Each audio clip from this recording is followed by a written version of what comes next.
This is Weekly Reset number 60. And the truth is that I've been terrified and anxious about a lot of things. Specifically, I've been anxious about the unknowns, the mistakes that I've made, uncertainty, and this feeling of shame that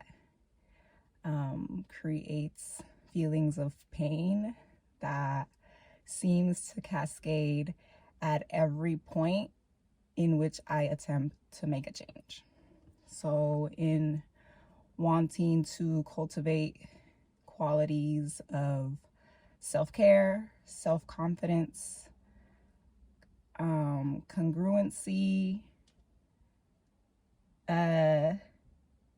courage, commitment, and community. This week I've been thinking about the concept of commitment and the ways in which I find to avoid it. I know about myself that I kick and scream at every activity, at every opportunity to commit to myself and to the person that I claim that I want to be.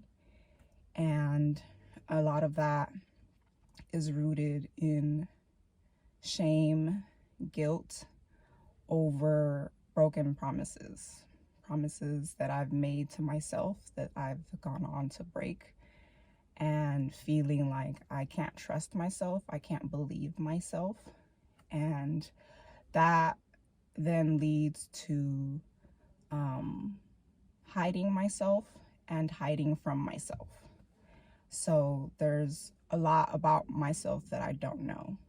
And I've lived in this cycle for a really long time, this cycle of breaking promises that lead to feelings of guilt, that lead to feelings of shame, that lead to me wanting to then start over and say that I'll do better and then break a promise, and so on and so forth.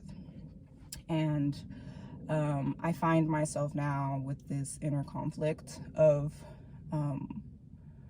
knowing that even though I harbor feelings of shame and guilt over breaking promises and commitments that I've made to myself, I still want to trust myself. I still want to believe myself and believe in myself, and be able to safely commit to myself.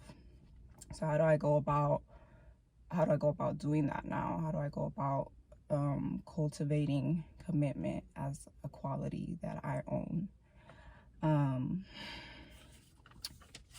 Yes.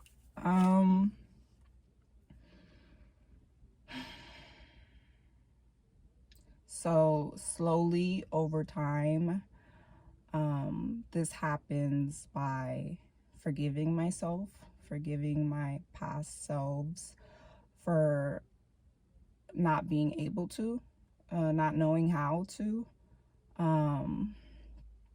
and accepting that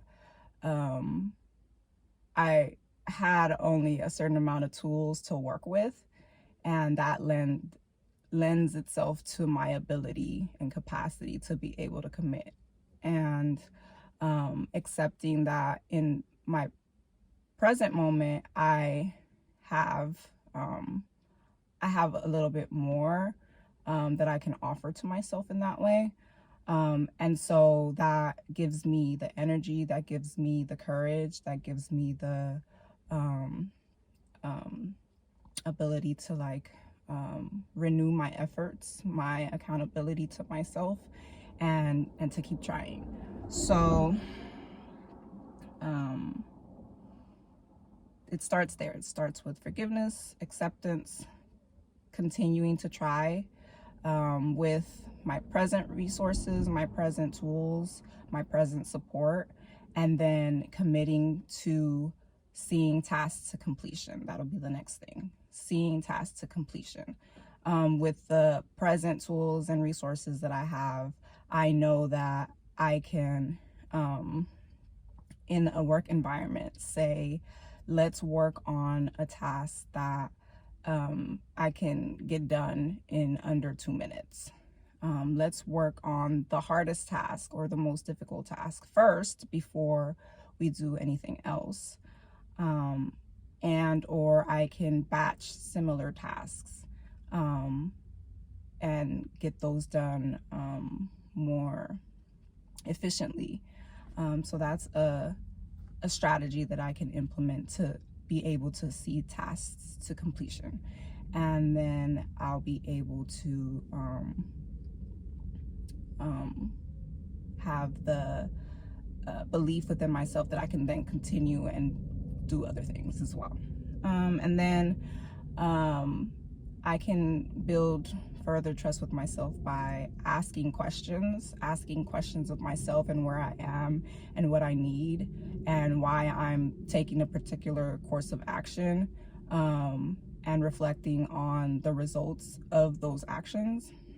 I can ask questions of other people to see how they're doing things, and seeing if I can then incorporate something from their strategies into what I'm doing.